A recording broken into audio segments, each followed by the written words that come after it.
बालकों में चित्त की एकाग्रता आए, इसके लिए, और बुद्धि का विकास हो, इसके लिए इस मंत्र से अनुष्ठान करना। अनुष्ठान का विधि भी मैं आपको बता दूं। तांबा या चांदी के कलश में, तांबा का कलश हो तो अच्छा है, तांबे के कलश में जल भरना और रुद्राक्ष की, मोती की, स्फटिक की या तो तुलसी की माला लेकर इस मंत्र की एक माला करना, वैसे कि आप माला करते जाएं और वो माला कलश के जल से पसार हो जाए, उससे यह जल अभिमंत्रित होगा। बालक स्वयं अगर यदि अनुष्ठान करे तो उससे बढ़कर और कुछ हो ही नहीं सकता। बालक स्वयं न करे या न कर सके तो माता पिता या दादा दादी उसके प्रतिनिधि के रूप में करें और वह कलश का जल पूरे दिन में बालक को पिला दें। विश्व भर में कई लोगों ने यह अनुष्ठान किया है और 6 महीने के अंदर अपने बालकों के रिजल्ट में बढ़ोतरी देखी है, परिणाम में क्वालिटेटिव चेंज देखा है। ऐसा ही अद्भुत अनुष्ठान ध्रुव स्तुति का एक एक चरण मैं बोलूंगा, मेरे बाद में आप लोग। 47वें पन्ने पर 17वां श्लोक। योऽन्तः प्रविश्य मम वाचमिमां प्रसुप्ताम्, योऽन्तः प्रविश्य मम वाचमिमां प्रसुप्ताम्, योऽन्तः प्रविश्य मम वाचमिमां प्रसुप्ताम्, योऽन्तः प्रविश्य मम वाचमिमां प्रसुप्ताम्। आप सबकी आवाज नहीं सुनाई पड़ रही। प्रतिदिन मुझे कहना पड़े, जैसे वो बलून में हवा भरनी हो ना, ऐसे पंप मारते हुए रोज। सब साथ में बड़े भाव से, श्रद्धा से इस मंत्र का उच्चार करें। योऽन्तः प्रविश्य मम वाचमिमां प्रसुप्ताम्, योऽन्तः प्रविश्य मम वाचमिमां प्रसुप्ताम्, सञ्जीवयत्यखिलशक्तिधरस्वधाम्ना, सञ्जीवयत्यखिलशक्तिधरस्वधाम्ना, सञ्जीवयत्यखिलशक्तिधरस्वधाम्ना, सञ्जीवयत्यखिलशक्तिधरस्वधाम्ना, अन्यांश्च हस्तचरणश्रवणत्वगादीन्, अन्यांश्च हस्तचरणश्रवणत्वगादीन्, अन्यांश्च हस्तचरणश्रवणत्वगादीन्, अन्यांश्च हस्तचरणश्रवणत्वगादीन्, प्राणान्नमो भगवते पुरुषाय तुभ्यम्, प्राणान्नमो भगवते पुरुषाय तुभ्यम्, प्राणान्नमो भगवते पुरुषाय तुभ्यम्, प्राणान्नमो भगवते पुरुषाय तुभ्यम्। कोई भी मंत्र का अनुष्ठान करना हो तो उसका अर्थ भी पता होना चाहिए, उच्चार भी स्पष्ट होने चाहिए। देखिए अर्थ पुस्तक में, योऽन्तः प्रविश्य मम वाचमिमां प्रसुप्ताम्। ध्रुव जी कहते हैं, प्रभु आपने भीतर प्रवेश करके, अंतः प्रविश्य मम इमां प्रसुप्तां वाचम संजीवयति, मेरी सुषुप्त वाणी को संजीवित कर दिया है, जागृत कर दिया। दुनिया के सभी भक्तों का यही अनुभव रहा।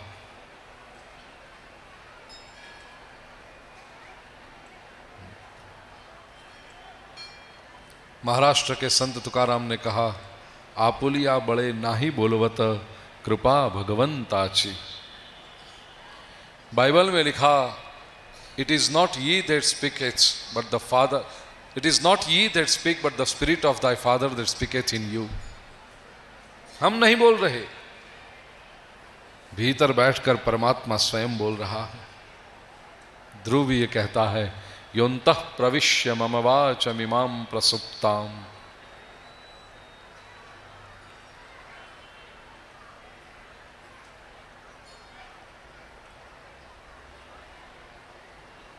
भीतर बैठकर प्रभु बोल रहा,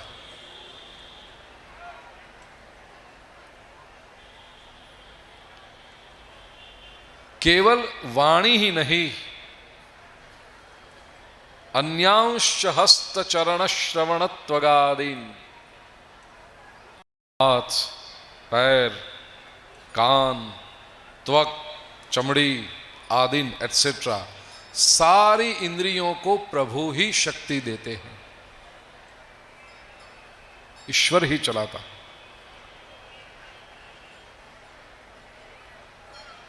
प्राणान नमो भगवते पुरुषाय तुभ्यम। हे परम पुरुष परमात्मा, हम आपको प्रणाम करते हैं।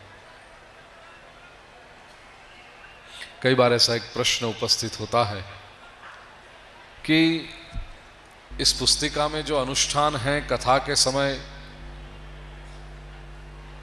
बोलते हैं, आपके साथ में लिख भी लेते हैं वहाँ पर कि इसके लिए ये करना चाहिए, लेकिन घर पे जाके जब अनुष्ठान करने बैठते हैं तो उच्चार हमारे शुद्ध नहीं होते। डर लगता है कि हम सही भी बोल रहे हैं या नहीं, तो ये उच्चार शुद्ध कैसे हो? संस्कृत में तो एक ही बात है, सुन सुनकर उच्चार स्पष्ट होते हैं। कई लोगों की यह मांग थी, यह विनती थी, तो ये हरिस्मरण पुस्तक में जितने भी स्तोत्र हैं, जितने भी अनुष्ठान हैं, सारे अनुष्ठान, ये ध्रुव का अनुष्ठान, कल की कथा में उत्तरा का अनुष्ठान आया था, और भी आगे बहुत आने वाले हैं। श्री सुप्तम है लक्ष्मी की प्राप्ति के लिए, समस्याओं से मुक्ति के लिए गजेंद्र मोक्ष है, वो कल प्रातः काल की कथा में आएगा। ऐसे कई अनुष्ठान हैं। कन्या के विवाह के लिए रुक्मिणी का पत्र है, कई अनुष्ठान हैं, गोपी गीत। ये सारे अनुष्ठानों की एक MP3 बनाई गई है ताकि वो सुन करके आप स्पष्ट उच्चार सीख सकें और वो अनुष्ठान कैसे करना वो समझ सकें। ध्रुव जी ने परमात्मा की स्तुति की, प्रभु प्रसन्न हुए, वरदान मांगने के लिए कहा। ध्रुव जी ने कहा, प्रभु सत्संग चाहिए बस। भगवान ने कहा, बेटा तूने मेरे दर्शन किए, अब तेरा संग व सत्संग माना जाएगा। सत्संग ढूंढते हुए लोग तुम्हारे पास आएंगे, और कुछ मांग लो। ध्रुव ने कहा, नहीं प्रभु बस और तो कुछ नहीं चाहिए।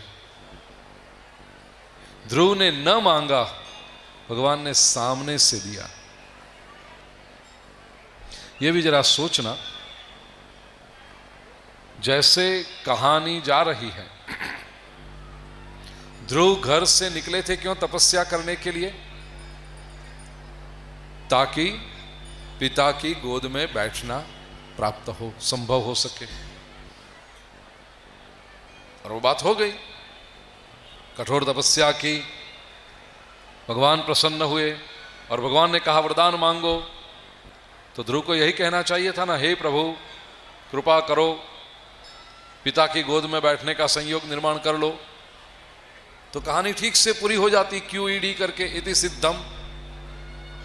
लेकिन ये बात मांगी ही नहीं। क्या मांगा? सत्संग मांगा। प्यारे भक्तजनों, बस यही है। तपस्या क्या करती है? तपस्या हमारे जीवन की प्रायोरिटीज बदल देती है। पिता की गोद मतलब सांसारिक बात, और सत्संग मतलब ईश्वर की गोद। आप सब लोग सत्संग में बैठे हैं ना, इसका अर्थ क्या हुआ? आप भगवान की गोद में बैठे हैं, प्रभु की गोद में बैठे हैं। इसका आनंद ही अनूठा। मैं तो कई बार कहता हूं घर में आप सभी से कहा जाए कि सुबह 3 घंटे और शाम को 3 घंटे एक जगह पर ठीक बैठे रहो, बस बैठ पाओगे? घर में तो कितनी सुविधाएं हैं, नरम नरम सोफा है, ऊपर पंखा घूम रहा है या तो एयर कंडीशन है, सामने सेंटर टेबल भी है, पैर फैला के बैठ सकते हो। फिर भी अगर 3 घंटे तक एक स्थान पर बैठने के लिए कहा जाए, मुश्किल होगा। यहां प्रातः काल में 3 घंटे, शाम को 3 घंटे बिल्कुल बैठे रहते हैं। क्यों बैठते हैं हम? कुछ आनंद आ रहा है इसलिए तो बैठते हैं। किसी ने पकड़ पकड़ कर तो आपको अंदर नहीं लाए। क्या प्राप्त हो रहा है आपको? आपको वही प्राप्त हो रहा है आनंद जो एक छोटे से बालक को मां की गोद में बैठकर प्राप्त होता है। आप अभी समय ईश्वर की गोद में बैठे हुए, पूरे दिन के थके हारे बालक को जब मां की गोद में बैठकर जो शांति मिलती है, वही शांति, वही आनंद, वही प्रसन्नता आपको परमात्मा की गोद में बैठकर इस समय प्राप्त हो रही। इसलिए तो इतनी बड़ी संख्या में लोग आते हैं, वरना आज के समय में लोगों से कहा जाए तो सबके पास तो बहाना एक ही है, समय नहीं, समय नहीं, समय नहीं। इतने आपके व्यस्त कार्यक्रमों में से जो आप समय निकाल कर आते हैं, बैठते हैं, कैसे बैठ रहे हैं और इतनी शांति से? यह जो समय प्राप्त हो रहा है, ध्रुव की कथा के बाद वेन और पृथु के चरित्र आते हैं।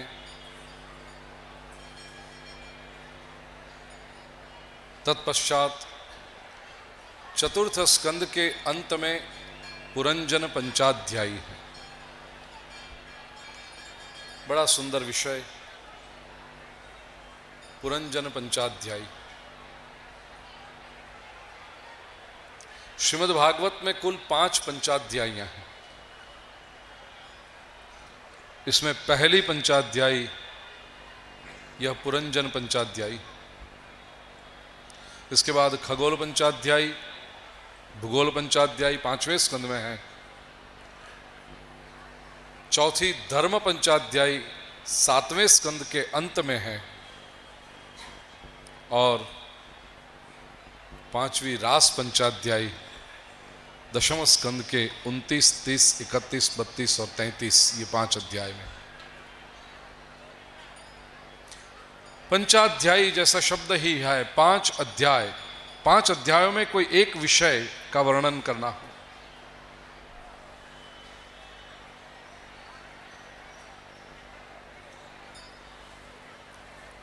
पहले कहानी। श्रीमद् भागवत में क्रम ऐसा है पुरंजन पंचाध्यायी का कि पहले कहानी बताई है और बाद में उसका अर्थ बताया है। लेकिन मैं जो आपके सामने वर्णन कर रहा हूं वह कहानी भी बताता जाऊंगा और साथ में उसका आध्यात्मिक अर्थ भी बताता जाऊंगा। पुरंजन नाम का एक राजा,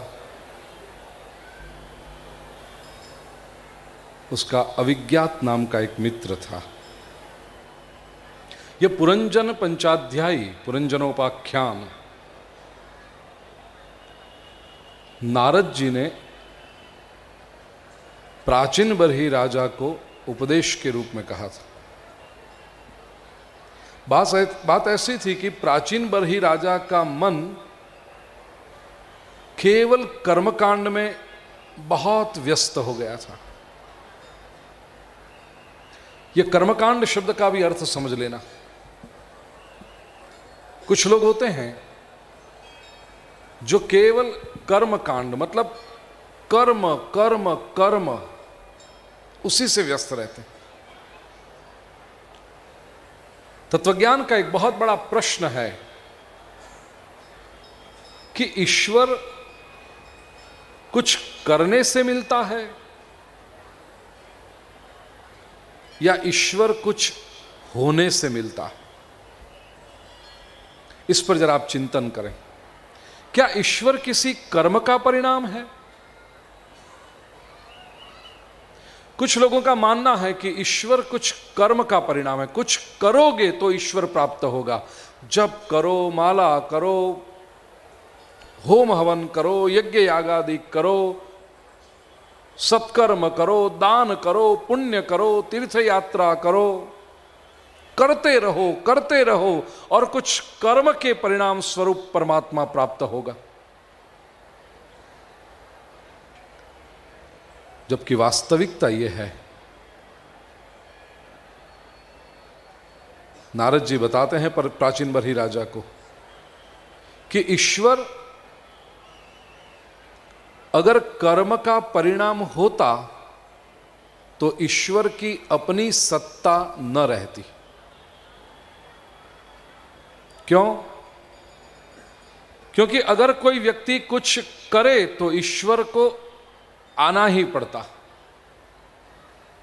ईश्वर कर्म की श्रृंखला में बंध जाता।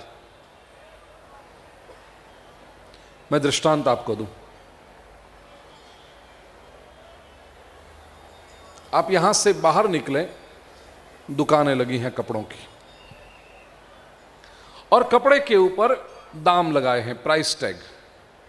ये शर्ट 100 रुपए की, ये पैंट 200 रुपए की। एक बार उस चीज के ऊपर एक प्राइस टैग लग गया कि ये शर्ट 100 रुपए की, तो फिर कोई भी व्यक्ति 100 रुपए लेकर आए और उस दुकानदार के हाथ में 100 रुपए की नोट थमा दे, फिर उस दुकानदार को, उस व्यक्ति को उस शर्ट देना ही पड़ेगा। वो दुकानदार ये नहीं कह सकता कि भाई तुम ठीक नहीं हो, तुम ये शर्ट का ठीक से ध्यान नहीं रखोगे, या तो ये शर्ट तुम पर जचेगी नहीं, इसलिए I feel that I should not be giving this shirt to you, giving this shirt to you will be an insult to this shirt. ये दुकानदार कह नहीं सकता। एक बार उसने एक प्राइस टैग लगा दिया कि 100 रुपए की शर्ट, फिर कोई भी ऐरा गैरा नत्थु खैरा 100 रुपए लेकर आया तो उसको वो शर्ट देनी ही पड़ेगी, क्योंकि शर्ट वो 100 रुपए का परिणाम है, फल है। आप 100 रुपए दो, उसका फल है, आपको शर्ट मिलता है।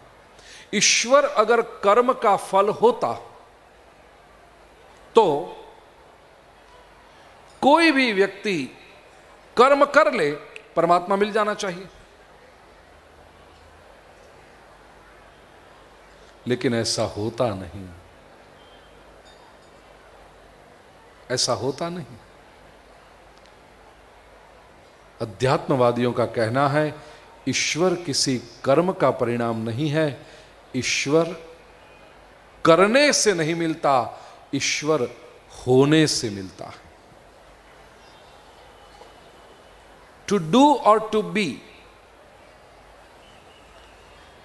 आप कुछ हो जाइए, कुछ करें नहीं। अच्छा, दूसरी बात, करने में ट्रांसफॉर्मेशन नहीं है, रूपांतरण नहीं है, क्योंकि करना अलग होता है, आप वही के वही रह जाते हैं। जबकि होने में रूपांतरण है। आपको भीतर से बदलना पड़ेगा। आप क्या करते हैं, क्या नहीं करते, उस पर परमात्मा का आविर्भाव या परमात्मा का साक्षात्कार या परमात्मा की कृपा अवलंबन नहीं करती। आप क्या करते हैं उस पर प्रभु नहीं मिलता, आप क्या हैं उससे प्रभु मिलता है। आप सात्विक हैं, आप पवित्र हैं, आप शांत हैं, आप स्थिर हैं, आप दयालु हैं, आप करुणावान हैं, उससे आपको प्रभु मिलेगा। इससे आपको दिव्य अनुभव होंगे।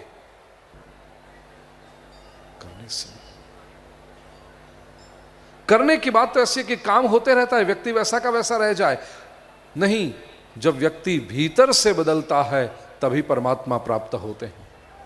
प्राचीन भरी राजा कर्मकांड में अत्यंत व्यस्त हो गए थे। उनको लगता था कि कर्म होता रहे, इतने ब्राह्मण यज्ञ कर रहे हैं, इतने ब्राह्मण वो कर रहे हैं, इतने मंदिर में जाके पूजा करते हैं, उतने लोग वहां मेरे लिए पाठ। आज भी समाज में ऐसे लोग होते हैं ना। संपत्ति है तो क्या करते हैं, नहीं हमने 5 मंदिर बना रखे हैं, एक मंदिर जयपुर में है, एक ग्वालियर में है, एक बंबई में है, एक पूना में है, एक दिल्ली में है और एक हरिद्वार में है। उतने मंदिरों में जाकर हमने पुजारी भी रख छोड़े हैं। हर महीने हमारे ट्रस्ट से मंदिरों के पुजारियों को सैलरी दी जाती है। बस पुजारी लोग पूजा करते हैं। हमारे घर में भी आकर इतने पंडित हैं, एक चंडी पाठ का पाठ करता है, एक सत्यनारायण की कथा का पाठ करता है, पाठ हो रहा है। एक पुजारी आकर मंदिर के भगवान की पूजा कर जाता है, हो रहा है। ये कर्मकांडी है।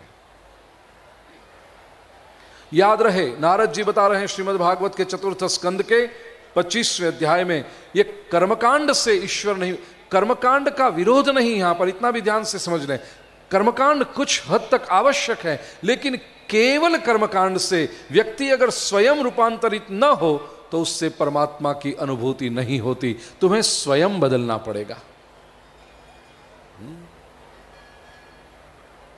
और व्यक्ति स्वयं बदले, इसलिए पुरंजन पंचाध्यायी का ज्ञान दिया है। नारद जी ने कहा, पुरंजन नाम का एक राजा, उसका अविज्ञात नाम का एक मित्र था। अविज्ञात अपने प्रयत्न से, अपने सूचन से पुरंजन को कई बार उपदेश करता, लेकिन पुरंजन अविज्ञात की बातें समझ नहीं पाता था।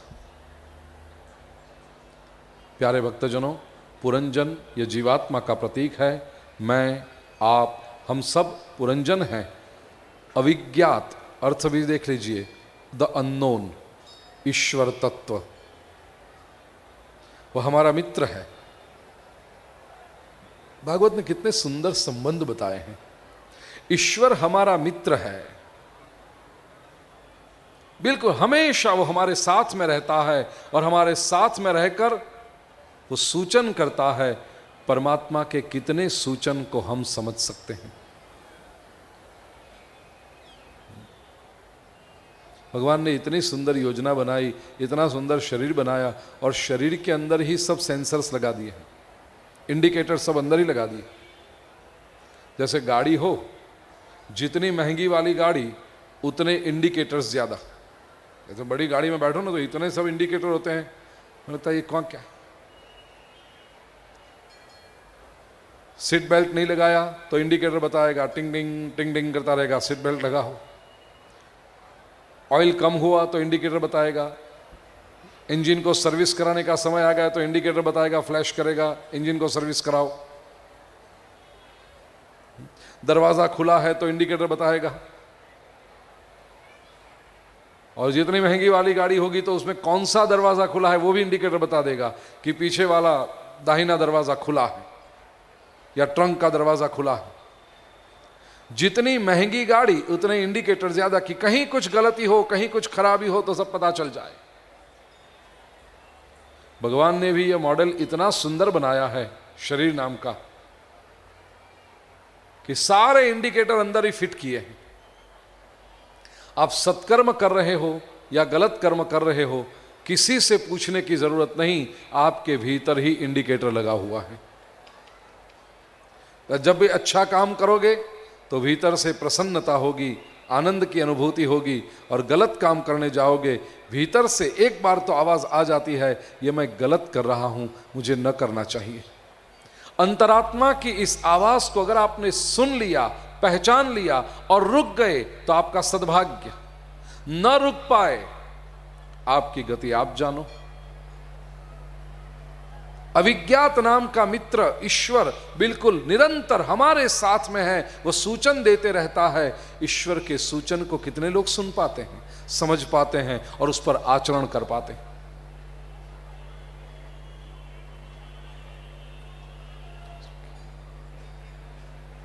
एक बार पुरंजन स्वयं के रहने के लिए स्थान ढूंढ रहा था। बहुत जगह पे घूमा, बहुत अलग अलग स्थान पर गया, उसे कोई स्थान पसंद नहीं आया। अंत में 9 द्वार वाली एक नगरी पुरंजन ने देखी और उसे बहुत पसंद आ गई। पुरंजन ये 9 द्वार वाली नगरी में रहने लगा। तात्विक अर्थ, जीवात्मा अपने रहने के लिए अलग अलग शरीर ढूंढता है।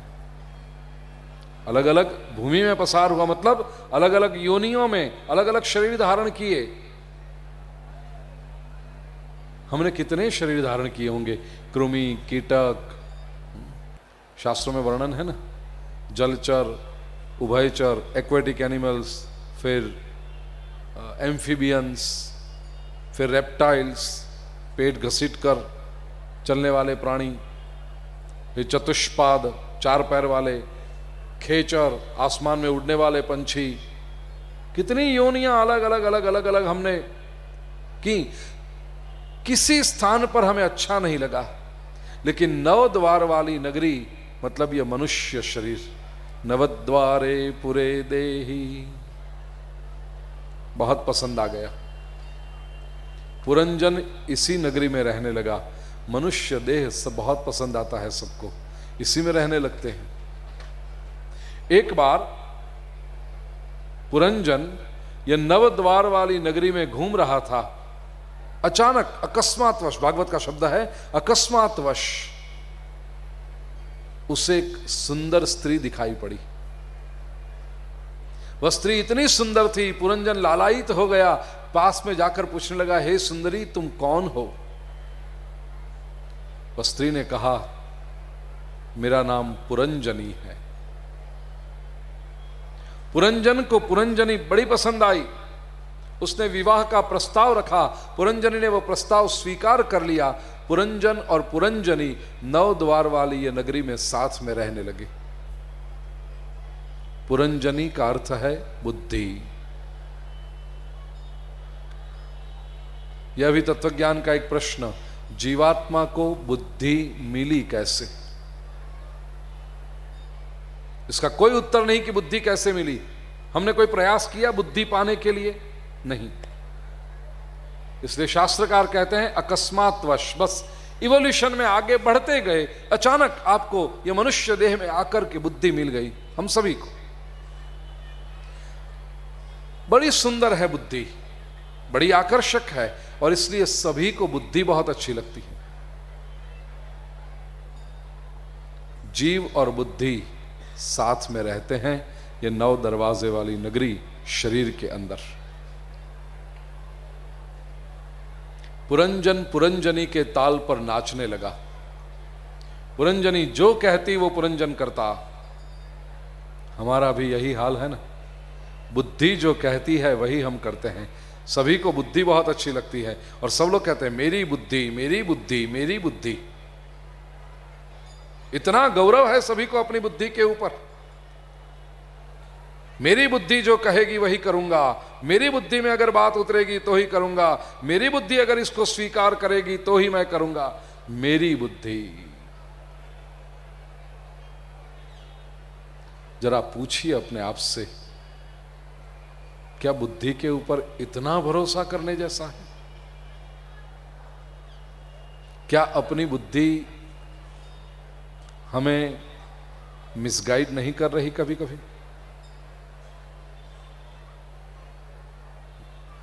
आजकल जो पाश्चात्य शिक्षण पद्धति है, वेस्टर्न एजुकेशन सिस्टम, उसकी सबसे बड़ी गलती, इसके सबसे बड़ी जो फ्लॉ है वो यही है उसमें कि बुद्धि पर अत्यधिक भरोसा रख दिया। सभी बातों को चैलेंज करना सिखाते हैं पश्चिम में। किसी को स्वीकार न करो, चैलेंज करो। अगर तुम्हारी बुद्धि में उतरे तो ही स्वीकार करो। लेकिन एक बात इसमें कह दूं आपसे, अगर कोई बात हमारी बुद्धि में न उतरे तो इसका अर्थ ये नहीं कि वो बात गलत है, उसका अर्थ ये भी हो सकता है कि हमारी बुद्धि की मर्यादा है।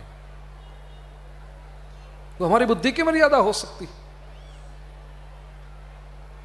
लेकिन बुद्धि पर मुस्ताक ऐसा वो आदमी अपनी बुद्धि की मर्यादा नहीं समझता। बस मेरे बुद्धि में ये आता है, मेरा अभिप्राय यह है, इसलिए वो बात गलत। तुम्हारे अभिप्राय की गलती हो सकती है, वो तुम्हारी बुद्धि की मर्यादा हो सकती है, वो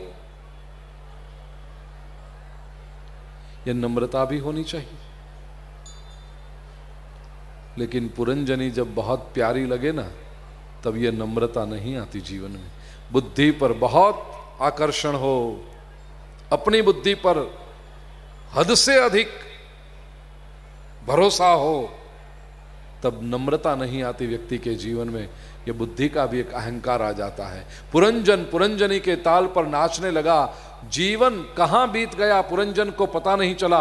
हमारी भी तो यही हालत है, जीवन कहां बीत जाता है पता नहीं चलता। वृद्धावस्था आ गई।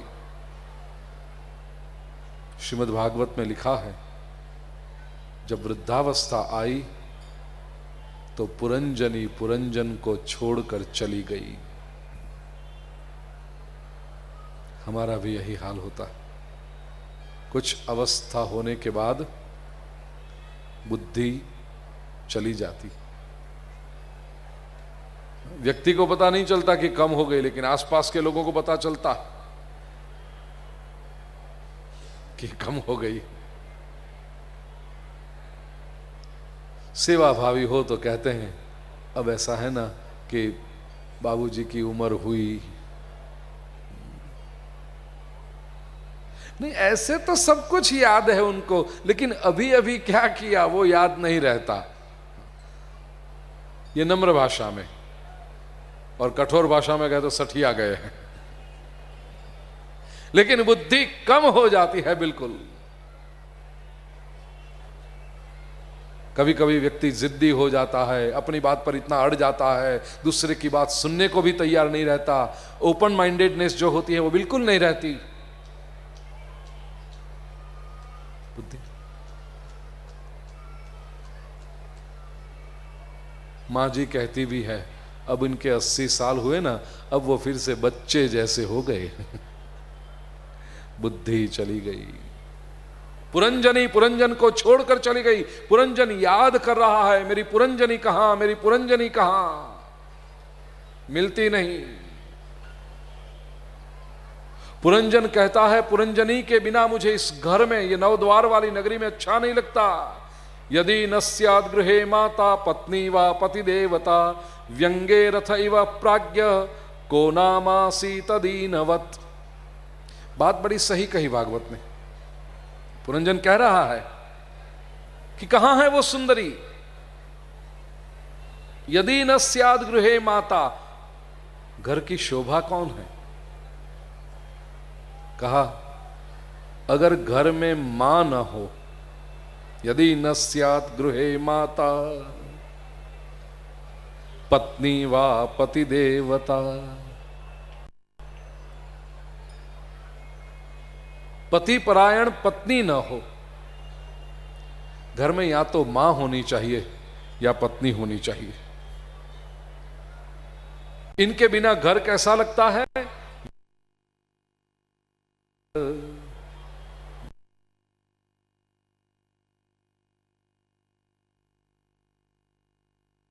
दीनवत को आसीत, उस घर में रहने वाले की हालत कैसी होती है। दीन, दरिद्र, कि घर में मां भी ना हो और पत्नी भी 15 दिन के लिए मायके चली जाए, घर हॉस्टल जैसा हो जाता। पहली बात तो कुछ मिलता ही नहीं। घर में मां हो या पत्नी हो तो तुरंत कह रहे थे वो कहां रखा है, मैंने तुझे उस दिन वो दिया था, वो तूने कहां रखा, उस दिन वो। लेकिन पत्नी समझ जाती है, तुरंत ला कर देती है, आपने मुझे उस दिन वो दिया था, वो ये रहा, लो। और वही होता है। को नामासी तदीनवत। पुरंजनी छोड़कर चली गई, पंच प्राण से छोड़कर चले गए। पुरंजनी को याद करते हुए पुरंजन ने सिर पटक पटक कर अपने प्राण छोड़े। जीव की यही हालत होती है भाई। यह न हो इसलिए सत्संग की आवश्यकता है। क्या करता है सत्संग, हमें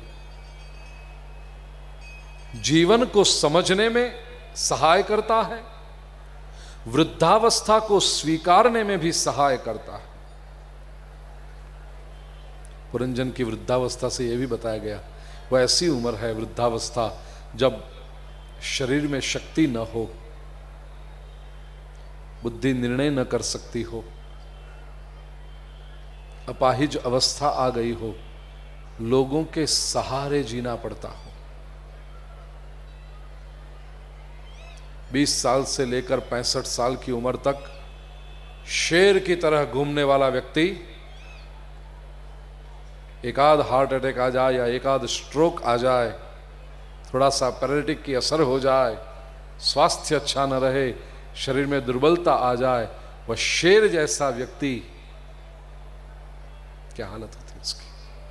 पानी भी पीना हो तो किसी को बुलाना पड़े, अरे कोई है, पानी मिलेगा। ये वृद्धावस्था। और कुछ कर भी तो नहीं सकते उस अवस्था में।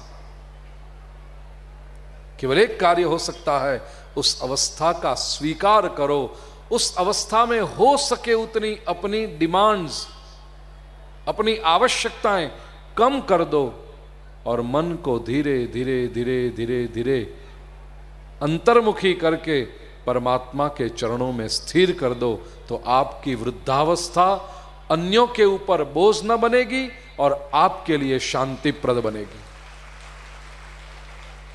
पुरंजन की वृद्धावस्था के माध्यम से यह उपदेश दिया। कई बार ऐसा होता है कि वृद्ध व्यक्ति बड़ा असंतुष्ट हो जाता है, क्योंकि इच्छाएं वो 40 साल की उम्र में थी वही रहती है और शरीर में शक्ति नहीं है, इसलिए लोगों को ये लाओ वो लाओ, सुनते नहीं मेरी बात, मेरी कोई ये नहीं करता, ये नहीं, पूरे घर में अशांति रहती। और दूसरों की अशांति को तो छोड़े, आप स्वयं कितने अशांत रहते। मुझे कोई समझता नहीं, मेरी इच्छाएं पूरी नहीं होती। अरे भाई 65 साल तक आपकी शक्ति थी, आपने सारी इच्छाएं पूरी की। अब ये जो समय आया है उसका स्वीकार करो। जीवन में स्वीकार से बढ़कर और कोई शांति की पूर्व शर्त नहीं हो सकती। जो परिस्थिति परमात्मा देता है उसका स्वीकार, अंतर्मुखी होते जाओ बस। कोई आकर पूछे तो उत्तर दो, बाकी कहो मुझे कुछ नहीं चाहिए। आप लोगों से कहें कि मेरी चिंता ना करें, और याद रखो जितना आप लोगों से कहें कि मेरी चिंता न करें, मेरी चिंता न करें, उतना लोग अधिक आपकी सेवा करेंगे। और जितना आप लोगों के पास प्रति अपेक्षा रखेंगे ये करो, उतने लोग आपसे दूर भागेंगे। अंतर्मुखी होते जाओ। पुरंजन पंचाध्याय का वर्णन करके चौथे स्कंद को प्रणाम करते हैं। 5वां स्कंद स्थिति लीला, उसके पहले अध्याय में प्रियव्रत राजा की कथा कही। परीक्षित प्रश्न पूछते हैं सुखदेव जी से, प्रियव्रतो भागवत आत्मा राम कथम मुने गृहे रमतयन्मूलः कर्मबंधः पराभवः। प्रियव्रत के पास अनगिनत संपत्ति थी, और ये अनगिनत संपत्ति का रहस्य क्या था, उसका नाम क्या है देखें, प्रिय व्रत। जिसको व्रत प्रिय लगता है वो प्रिय व्रत। जिसके भी जीवन में व्रत हो, निष्ठा हो, उसके जीवन में संपत्ति आएगी ही। जीवन में व्रत होना चाहिए। व्रत मतलब कॉन्ट्रैक्ट, अग्रीमेंट, कमिटमेंट। किसके साथ? स्वयं के साथ। दूसरे के साथ कोई कमिटमेंट किया होगा तो वो तोड़ना मुश्किल है, लेकिन स्वयं के साथ जो कमिटमेंट किया है लोग बार बार तोड़ देते हैं। अगर किसी दूसरे व्यक्ति से आपने कहा है कि मैं ठीक सुबह 7 बजे चर्चगेट स्टेशन के 1 नंबर के प्लेटफॉर्म पर तुम्हें मिलूंगा, तो 6:30 बजे से आप ऊपर नीचे कर, 7 बजे वो मिलने वाला है, मेरी प्रतीक्षा करेगा, वो वहां जाके वेट करेगा, मुझे समय पर पहुंचना चाहिए। दूसरे को अगर कमिटमेंट दिया है तो आप तोड़ नहीं सकते, 2 आंखों की शर्म है। लेकिन स्वयं के साथ कमिटमेंट किया है तो प्रतिदिन सुबह 7 बजे मैं भगवान की भक्ति करूंगा। कितनी आसानी से तोड़ देते हैं इस व्रत को आप।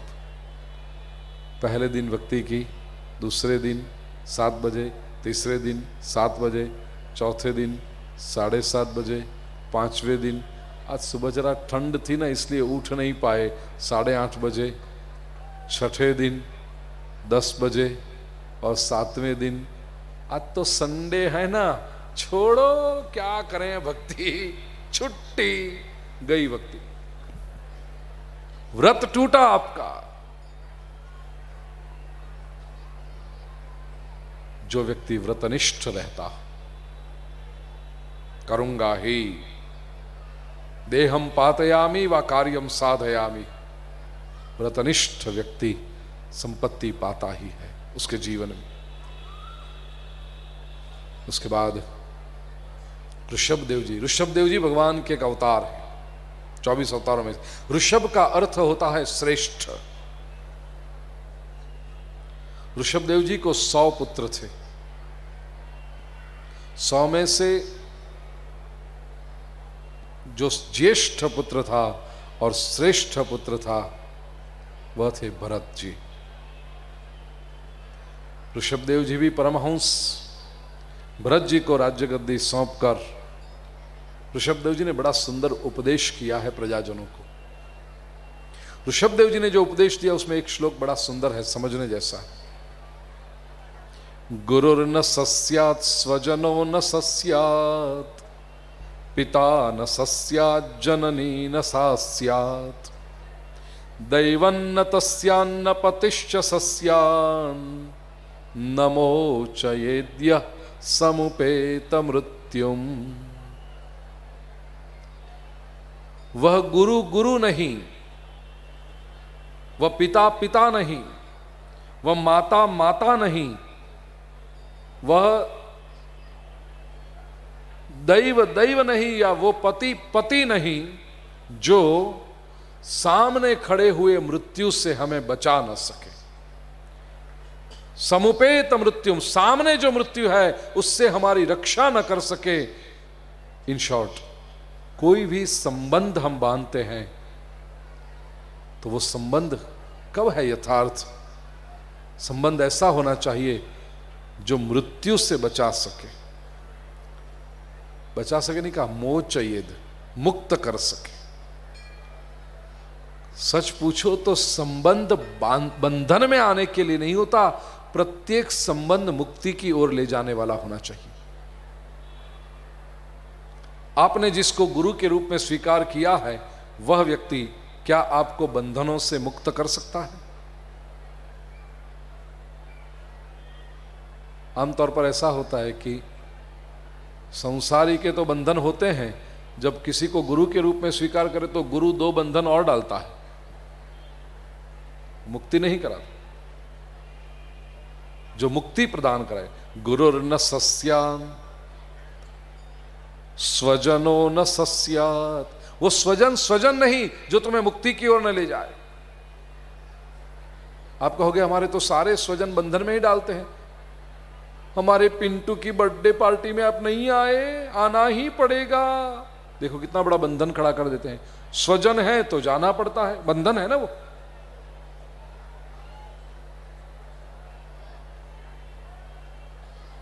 सच पूछो तो ये स्वजनों का बंधन ऐसा है कि सत्कर्म को छुड़ा करके संसार में ले जाते हैं। ऐसे हमारे स्वजन हैं सब। आप भक्ति करते हो तो मत करना, सत्संग करते हो तो मत करना। हमारी बिटिया की, ननंद की, देवरानी की ब्याह में आना, अरे वो हम नहीं जाएंगे तो भी उसका ब्याह हो जाने वाला है।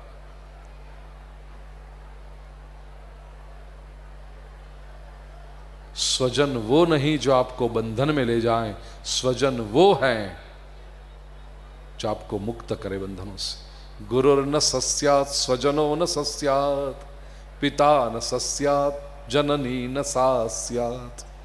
माता और पिता का भी ये कर्तव्य है कि संतानों को, मैं तो हमेशा एक बात कहता हूं, पति पत्नी के रूप में विवाह करके साथ में रहना एक बात होती है और माता पिता बनना यह बिल्कुल अलग बात होती है। पति पत्नी के रूप में भी जिम्मेदारी है ही, उसमें कोई संशय नहीं, लेकिन माता पिता जब बनते हैं तो जिम्मेदारी और बढ़ जाती। माता पिता बनने के लिए पहले सोच लें कि जिस जीव को इस संसार में लाने में हम निमित्त बनते हैं, उस जीव को हम परमात्मा की दिशा में मोड़ सकेंगे, उसे परमात्मा के चरणों में ले जा सकेंगे। अगर हमारे पास इस जीव को भगवान के चरणों की ओर ले जाने के लिए समय नहीं है, समझदारी नहीं है, शक्ति नहीं है, तो बेहतर है कि आप माता पिता बने ही नहीं। ऐसे एक जीव को संसार में लाकर परेशानी देने का या तो बंधन में डालने का क्या अधिकार है हमें? माता पिता बनने के पहले सोच लें कि बालक को हम सही मार्ग पर ले जा सकेंगे। माता न सस्यात् जननी न सास, पिता न सस्यात् जननी न सास्यात्। किसी के गुरु बनने से पहले तय करने मैं इसको मुक्ति दिला सकता हूं तो स्वीकार करे शिष्य के रूप में, वरना हाथ जोड़ के कह दे भाई तू अपना मार्ग ढूंढ ले, मुझे क्षमा कर दे। किसी के साथ स्वजन बनने से पहले तय कर ले उसको मुक्ति दिलाने में हम समर्थ हैं। माता पिता बनने से पहले तय कर ले मुक्ति दिलाने में समर्थ हैं। कोई भी संबंध बांधना इस संसार के अंदर, प्यारे भक्तजनों, एक बहुत बड़ी जिम्मेदारी है। और कितने लोग इस समाज में इतने संवेदनशील कि संबंध बांधने से पहले उस व्यक्ति को मुक्ति प्रदान करने के लिए सक्षम हो।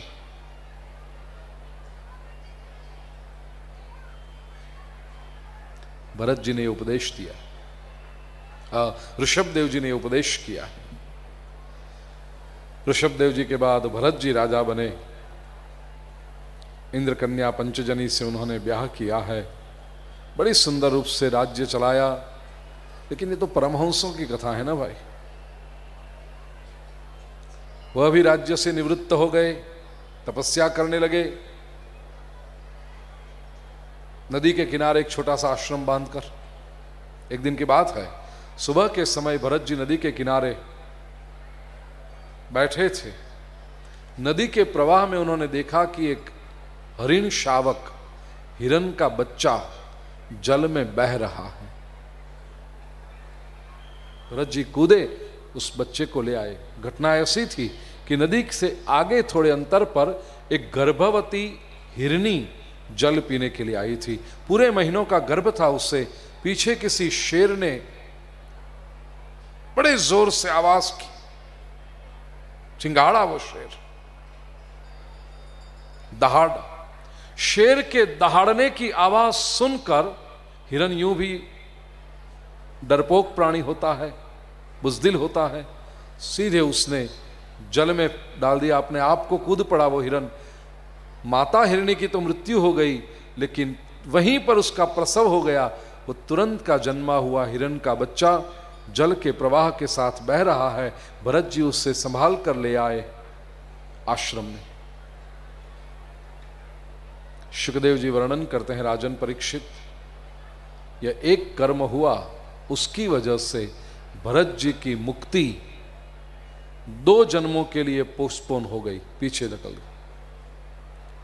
परीक्षित सावधान श्रोता, वो तुरंत पूछता है, गुरुदेव ये तो एक अच्छा काम किया, एक पशु को बचाया, रक्षा की उसके प्राण की, तो उलट मुक्ति जल्दी से मिलनी चाहिए, पोस्टपोन हो गई। हाँ, क्यों? शुकदेव जी ने बताया, हिरन को बचा लेता तब तक ठीक होता, लेकिन भरत जी जब आश्रम में ले आए और उस हिरन के साथ आसक्ति निर्माण हुई, अब भरत जी को बार बार हिरण की ही याद आती। भगवान को स्नान कराते, उस समय भरत जी को मन में प्रश्न उठता, उस हिरण को किसी ने स्नान करवाया होगा कि नहीं कराया होगा। भगवान को जब नैवेद्य अर्पण करते तो भरत जी के मन में विचार आता, उस हिरण के बच्चे को किसी ने खिलाया होगा कि या नहीं खिलाया होगा। भगवान के माला जपते, स्मरण करते, ध्यान करते, अचानक विक्षेप आ जाता और विचार आ जाता, उस हिरण को किसी ने, सब ध्यान रखते होंगे ना हिरण का, ईश्वर का ध्यान छूटा, हिरण का ध्यान आने लगा। अंतिम क्षणों में भी हिरण की याद आई, इसलिए दूसरा जन्म हिरण की योनि में हुआ। बड़ी ध्यान से सुनने जैसी बात है। कैसी छोटी छोटी चीजों में हमारी आसक्ति लग जाती है और वही आसक्ति हमें मुक्ति से दूर करके जन्म जन्मांतर के चक्कर में फंसा देती है। हरिद्वार में स्वामी गीता भारती जी थी, उन्होंने एक बड़ी सुंदर बात कही कि आसक्ति आसक्ति है मगर जा नहीं सकती। वो एक बार निर्माण हो जाए आसक्ति, फिर मुश्किल है वो छूटना, जा नहीं सकती। देखिए महापुरुषों में चर्चाएं कैसी होती है, और स्वामी गीता भारती जी का ये स्टेटमेंट तो कम से कम 25-30 साल पुराना, कि आसक्ति आसक्ति है मगर जा नहीं सकती। अभी कुछ समय पहले मैं हरिद्वार में किसी महामंडलेश्वर बड़े विद्वान उनके साथ बैठा था और ये आसक्ति के बारे में बात चल रही थी। उन्होंने कहा, छोड़ो, अभी तो हमारा कर्तव्य यह है कि समाज को पॉजिटिव एटीट्यूड दें, या निगेटिव बातें मत दो किसी को कि आसक्ति ऐसी है जो आ सकती है मगर जा नहीं सकती। वो कहते हैं आसक्ति जो आ सकती है वो जा भी सकती है। एक ही बात को कैसे सुंदर उन्होंने बदल दिया कि जो आ सकती है वो जा भी सकती है। वो थी तो नहीं ना हमारी। समझ लीजिए आप अपने घर में बैठे हैं और शाम के 4 बजे पड़ोस में से कि कोई स्त्री आ गई बैठ गई, 1-2 घंटे आपके साथ बातें की, मीठी मीठी बातें की, कैसे हैं आप, क्या करते हैं, आपकी हॉबी क्या है, मुझे भी वही पसंद है, आप टीवी का कौन सा प्रोग्राम देखते रहे, वो भी मैं भी देखती हूं, मुझे भी ये अच्छा लगता है, आपको क्या अच्छा लगता है, मुझे 2 घंटे उसने सर पकाया। 6 बजे 6:30 बजे फिर आप धीरे से उसे कह सकते हो ना, बहन जी आपके घर में आपकी प्रतीक्षा होती होगी, अब जाइए, समाज में मेरी भी प्रतिष्ठा है, अकेले मैं किसी स्त्री के साथ इतने लंबे समय तक रह नहीं सकता, आप अब। तो वो भी कह देगी हाँ हाँ हाँ हाँ, मुझे भी अब मेरे घर वाले सब आएंगे तो उनके लिए मुझे भी कुकिंग करना है, चलो मैं भी चलूं। मन ही मन में आप कहोगे थैंक यू वेरी मच। जो आ सकती है वो जा भी सकती है, आ सकती है। तो ऐसा मत समझें कि एक बार आसक्ति हो गई तो हुई नहीं। जिस क्षण आप जागृत हो जाते हैं उसी समय आप आसक्ति से मुक्त हो सकते हैं। भरत जी ने शालग्राम क्षेत्र में हिरण्य योनि में प्रतीक्षा की। वो शरीर जब टूटा गिरा, तीसरा जन्म ब्राह्मण के कुल में हुआ। भरत जी ने इस बार तय कर लिया बस अब कोई गलती नहीं करनी। उन्होंने जड़त्व का प्रदर्शन किया, अपनी ओर से कोई कार्य करते ही नहीं थे, कर्ता भाव से कोई कार्य करते ही नहीं थे। मतलब मैं कर रहा हूं ऐसा कोई अहंकार नहीं, और चूंकि मैं कर रहा हूं ऐसा कोई अहंकार नहीं, इसलिए कार्य के पीछे फल की कोई अपेक्षा भी नहीं। कर्म करते। जो कोई कहता यहां आओ, ये बोरी को इधर से उठाकर उधर रख दो, रख देते। कोई कहता चलो मेरे खेत में मजदूरी करने के लिए, चले जाते, दिन भर मजदूरी करते। और शाम के समय अगर कोई चुकाता भुगताना तो स्वीकार कर लेते, न चुकाता भरत जी उसके पास मांगते नहीं थे। भरत जी ऐसा समझते कि पिछले किसी जन्म में मेरा बाकी रह गया होगा जो मैंने इस जन्म में चुका दिया। Credit debit balance account close, कर्म के बंधन रहे ही नहीं, मांगते नहीं थे। लोगों को तो बड़ा अच्छा लगा, तो कहने लगे ये अच्छा है, काम जो बताएं वो करता है और मांगता कुछ भी नहीं, जो देते हैं वो ले लेता है। मजाक में लोग उनको जड़ भरत जड़ भरत जड़ भरत कहने लगे।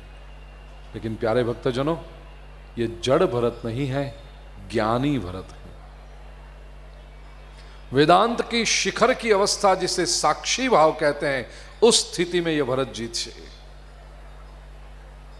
कब आता है यह अवस्था कि संसार से कोई अपेक्षा ही ना रहे, जो होता है वो सही होता है, ऐसा भाव मन में निर्माण, ईश्वर जो कर रहा है वो सही कर रहा है। परमात्मा के प्रति कितनी श्रद्धा हो तब यह स्थिति आ सकती। मेरी दादी मां मुझे एक कहानी बताती थी, मैं शुरुआत की कथाओं में यह बात करता था। एक राजा था और उसका प्रधान जी की आदत कि कुछ भी हो जाए वो हमेशा कहते बहुत अच्छा हुआ, प्रभु की कृपा हुई। उनका ये ध्रुव मंत्र, कुछ भी हो जाए यही कहते, बहुत अच्छा हुआ, प्रभु की कृपा हुई। एक दिन की घटना है, राजा सभा में बैठकर तलवार खरीद रहे थे। कोई तलवार बेचने वाला आया था, खरीद रहे थे। एक एक तलवार को ऐसे धार देखते थे, खरीदते थे। एक तलवार ऐसी हाथ में आ गई, इतनी नुकीली थी वो तलवार, जैसे ही राजा ने उसके ऊपर अपना अंगूठा चलाया, अंगूठा कट के गिर गया नीचे, रक्त की धार बहने लगी। आसपास में जो सैनिक खड़े थे, ओहो बहुत बुरा हुआ, लेकिन प्रधान जी थे, उन्होंने कहा बहुत अच्छा हुआ, प्रभु की कृपा हुई। उसका अंगूठा कट चुका है, इतनी वेदना हो रही है, लहू बह रहा है, और ये प्रधान कहते हैं कि बहुत अच्छा हुआ, प्रभु की कृपा हुई। राजा को इतना क्रोध आया, राजा ने कह दिया मैं सैनिकों से, क्या समझता है ये आदमी, मेरा अंगूठा कट गया वो बहुत अच्छा हुआ, पकड़ के जेल में बंद कर दो उसे। तुरंत सैनिकों ने प्रधान जी को पकड़ लिया, जेल में बंद करने के लिए ले जा रहे थे। उस समय भी प्रधान जी बोलते रहे बहुत अच्छा हुआ, प्रभु की कृपा हुई। राजा ने कहा हाँ हाँ, जेल में बंद रह करके चक्की पीसना, पत्थर तोड़ना, पता चलेगा प्रभु की क्या कृपा हुई। प्रधान जी यही बोलते रहे बहुत अच्छा हुआ, प्रभु की कृपा हुई। प्रधान जी को जेल में बंद कर दिया गया। यहां पर राजा को मरहम लगाया गया, पट्टी बांधी, राजवैद्य ने आकर 1-2 महीने में राजा को रूझ आ गई, घाव भर गया, लेकिन वो अंगूठा गया सो गया। अब राजा को 4 उंगलियां रह गई। 6-8 महीने के बाद एक दिन ऐसी घटना हुई कि राजा जंगल में शिकार करने चले, दूसरे भी लोग थे साथ में। राजा ने कोई हिरन को देखा, उस हिरन का शिकार करने की इच्छा हुई, राजा उस हिरन के पीछे भागा। हिरन अपना जी बचाने के लिए इतनी तीव्र गति से दौड़ा, पीछे राजा का घोड़ा बहुत तेजीला था, तो वो भी हिरन के पीछे, लेकिन अन्य सैनिकों के घोड़े इतने तेज नहीं थे, तो वो पीछे रह गए। राजा जंगल में अकेला खो गया। हिरन तो कहीं गुम हो गया, लेकिन वह राजा जंगल के आदिवासियों के हाथ में पड़ गया, भील लोगों की। आदिवासियों ने उस राजा को बांध करके ले गए, बंधन में रखा 2-3 दिन तक। बात ऐसी थी कि वे आदिवासी अपनी कुल देवी को बलि चढ़ाना चाहते थे, नर बलि। उसके लिए वो किसी मनुष्य की खोज में थे। राजा मिल गया, उन्होंने पकड़ के बांध दिया उसे। 2-3 दिन में सभी जंगल के आदिवासियों को इत्तला कर दिया गया, समाचार दिए गए कि आ जाओ इस दिन होगा। 3-4 दिन के बाद वो महोत्सव शुरू हुआ। आदिवासियों की जो देवी की मूर्ति, उसके सामने ये भील लोग अपने पारंपरिक वेश में नाचते थे, गाते थे, ड्रम बजाते थे, डम डम डम, और राजा को वधस्तंभ के साथ बांधा गया है। राजा को इतना तो पता चला कि आज गए काम से, अब ये छोड़ेंगे, क्योंकि वो जिस तरह का वधस्तंभ बनाया था, राजा खड़ग रखा था, और जिस तरह से सब तैयारियां हो रही थी, इतना डर लग रहा था राजा को, क्या होगा क्या होगा। बराबर मध्याह्न का समय हुआ। अब मुखिया आया उन आदिवासियों का, जो उनका धर्मगुरु रहा होगा। राजा को वध के पहले स्नान कराया गया, उसके शरीर पर चंदन लगाया जा रहा था। अब राजा का दिल तो इतना धड़क धड़क हो रहा था कि गए मरे। उतने में अचानक वो भील लोगों के धर्मगुरु ने उनकी भाषा में सबको कह दिया, रुक जाओ। सब रुक गए। उसने कहा, इसको छोड़ दो। सब लोग उसके सामने देखने के, छोड़ दो? अरे मुश्किल से ये आदमी हाथ में आया है, देवी को बलि चढ़ाना है, और आप कहते हैं छोड़ दो। उसने कहा, छोड़ दो। दलीलें हो रही थी। राजा इतना समझ पाया कि वो धर्मगुरु मुझे छोड़ने की बातें कर रहा है और बाकी के लोग ना कह रहे हैं। अंत में देखा, वो लोग पूछ रहे थे क्यों छोड़ दो। उस धर्मगुरु ने कहा, ये देखो इसका अंगूठा कटा हुआ। देवी को जो बलि चढ़ाया जाए वो अखंड होना चाहिए, खंडित नहीं चलता। ये तो खंडित आदमी है, छोड़ दो इसे। हाँ, राजा को छोड़ दिया गया। जैसे वैसे करके राजा महल में पहुंचा। सिंहासन पर बैठकर राजा ने सबसे पहले कहा, प्रधान जी को जेल से मुक्त कर दो, बुलाओ बाहर उनको। प्रधान जी को जेल से मुक्त कर दिया गया।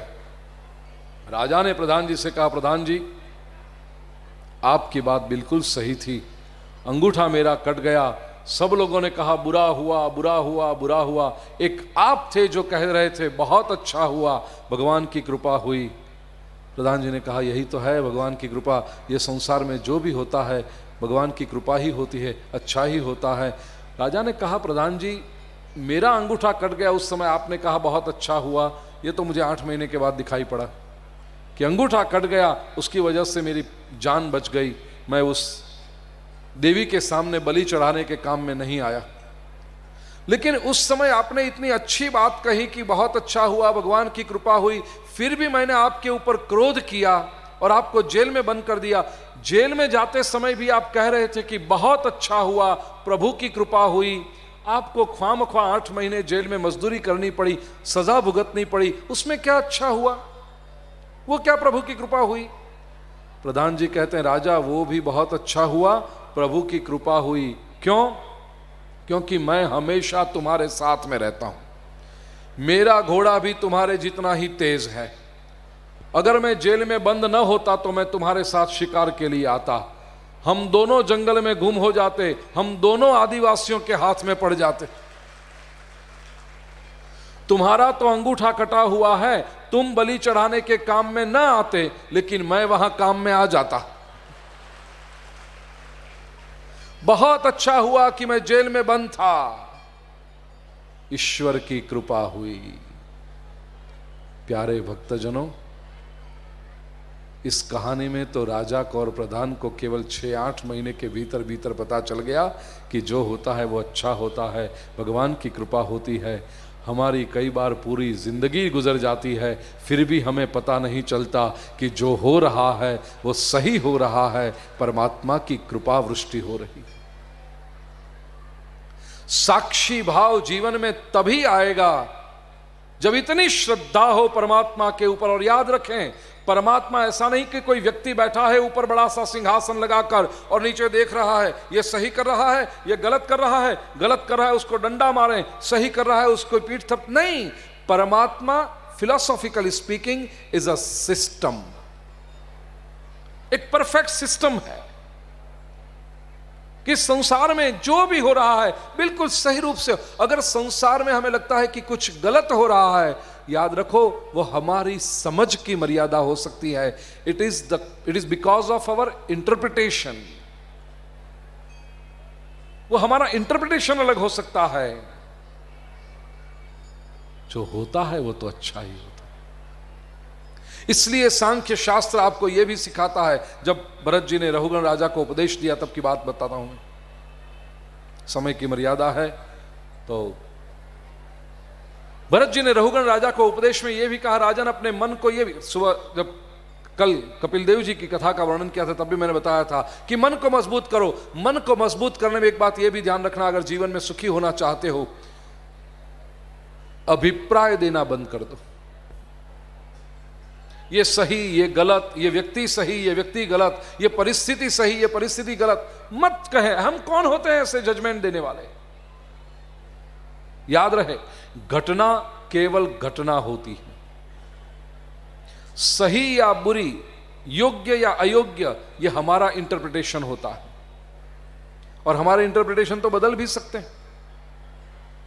मजाक में मैं कई बार दृष्टांत देता हूं। आपके सामने वाले बिल्डिंग में कोई लड़का रहता हो, जब देखो तब बालकनी में खड़ा है या नीचे वॉचमैन के साथ गप्पे लड़ा रहा है, आप उसको देखोगे और वो चित्र विचित्र कपड़े पहनता है, बाल बने लंबे बना करके चोटी बांधता है, लड़का होकर कान में वो ईयरिंग पहन रखे हैं, लड़का होकर, तो आप सोचोगे क्या आदमी है ये बेकार का, जब देखो तब बालकनी में खड़ा है, वॉचमैनों के साथ गप्पे लड़ाता है, अपने समय को बर्बाद कर रहा है। ठीक, आपने उसके ऊपर लेबल लगाया, बेकार आदमी है। लेकिन साल भर के बाद आपको पता चले कि आपकी पुत्री को वही अच्छा लगता है, और आपकी पुत्री आपको समाचार भी दें कि ब्याह करूंगी तो उसी से और किसी से नहीं। आप उसे लाख समझाने की कोशिश करें, बेटा दुनिया में और भी बहुत है मुस्कनवर अच्छे अच्छे, तुझे यही हीरा मिला। लेकिन बेटी मानने को तैयार नहीं है,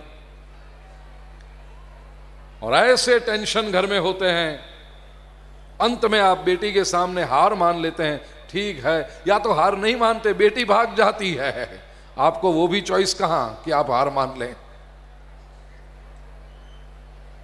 हफ्ते भर के बाद पता चलता है उसने ब्याह कर लिया, उसके साथ भाग गए। अब क्या करोगे? स्वीकार तो करना पड़ेगा 15 दिन महीने भर के बाद। फिर आप लोगों से कहेंगे अब वो लड़का कैसा है, पुराना वाला लेबल निकाल दो, अब नया लेबल एक लगाओगे। नहीं, ऐसे बहुत अच्छे हैं। हाँ, अब तो कहना ही पड़ेगा ना उसे अच्छा, अच्छे हैं ऐसे, दिल का बहुत अच्छा है वो। हाँ, 2 साल तक रहा, तब तक आप अच्छा कहते रहे उससे। अब आपको पता चला कि आपकी बेटी को उसके साथ नहीं जमती।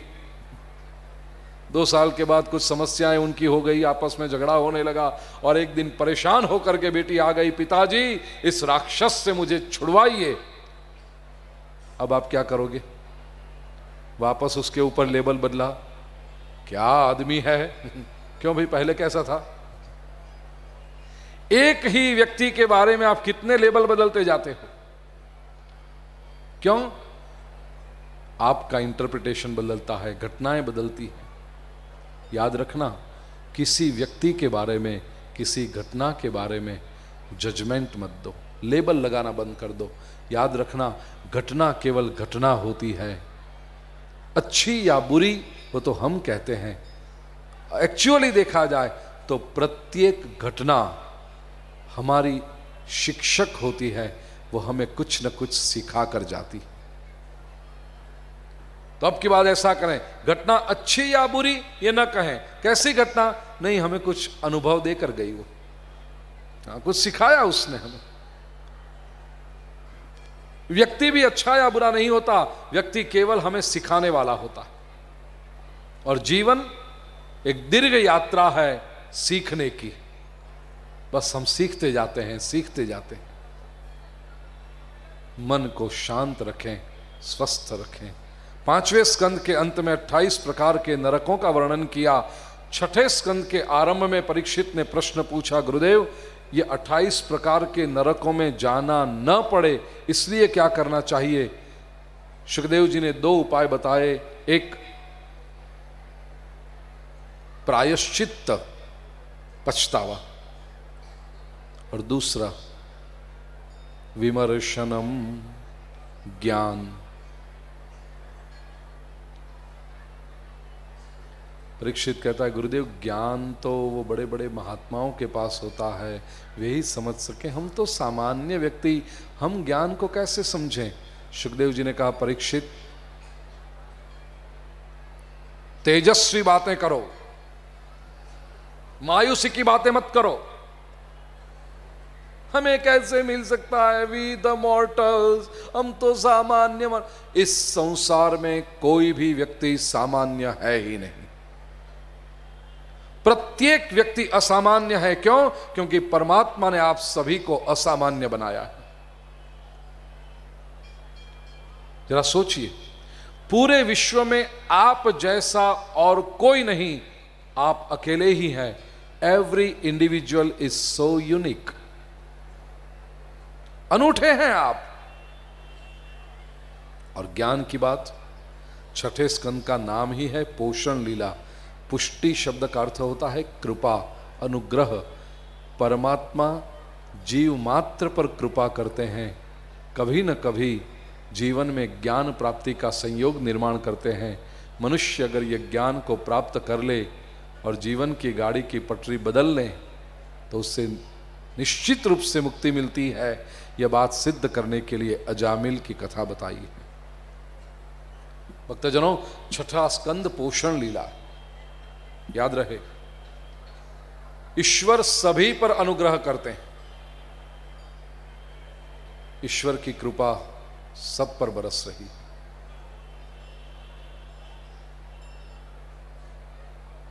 कृपा करना यह ईश्वर का धर्म है। मेरी बात को सावधानी से सुनना। कृपा करना यह ईश्वर का धर्म है। प्रभु की सेवा करना यह भक्त का धर्म है। मनुष्य अगर अपना धर्म ठीक से निभाए तो ईश्वर भी अपने धर्म से नहीं चूकता, वह कृपा करता ही है। ईश्वर की कृपा तीन तरह की है, सभी के ऊपर बरस रही है। परमात्मा ने सभी को तीन बातें दी हैं: शरीर, शक्ति और समझदारी। यह प्रभु की सामान्य कृपा है सभी के पर। ईश्वर की सामान्य कृपा का जो सदुपयोग करे,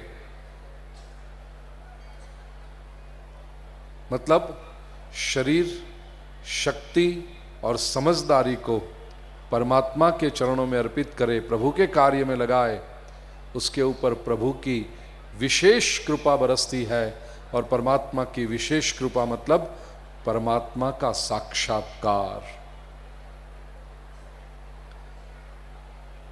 और प्रभु की एक कृपा यह भी है कि ईश्वर की कृपा की जो प्रतीक्षा करे, वह प्रतीक्षा करते करते भी भक्त भगवन्मय हो जाता है। संसार में कहीं पर ऐसा नहीं होता कि आप अगर किसी की प्रतीक्षा करो तो प्रतीक्षा करते करते आप उसके जैसे हो जाओ। अगर आपको किसी सेठ जी से काम है, किसी इंडस्ट्रियलिस्ट से काम है, उसकी अपॉइंटमेंट आपने ले रखी है और जो समय दिया था उस समय आप पहुंच गए, लेकिन वो व्यस्त है कहीं दूसरे काम में, वो 1 घंटा 2 घंटा आपको बाहर बिठा के रखता है, उसकी प्रतीक्षा करते करते आप इंडस्ट्रियलिस्ट नहीं बन जाते। किसी मंत्री जी से मिलना हो, मिनिस्टर से मिलना हो और मिनिस्टर लेट आता है, 3 बजे का समय दिया है लेकिन मिनिस्टर आया 6:30 बजे, 3.5 घंटे तक आपने मिनिस्टर की प्रतीक्षा की। वो प्रतीक्षा करते करते आप मिनिस्टर नहीं बन जाते। लेकिन भगवान की यह कृपा है कि भगवान की प्रतीक्षा करते करते भी, भगवान के बारे में सोचते हुए भी व्यक्ति भगवान जैसा ही हो जाता है। लोगों को उसमें भगवान के दर्शन होने, ये भगवान की कृपा, शिष्ट कृपा। अजामिल को मुक्ति मिली। वृत्रासुर चतुश्लोकी का वर्णन किया गया। धर्म, अर्थ, काम और मोक्ष, चतुर्विध पुरुषार्थ वृत्रासुर ने 4 श्लोकों में मांग लिए। 7वां स्कंध उति लीला है। उति शब्द का अर्थ होता है वासना। उतयः कर्म वासना।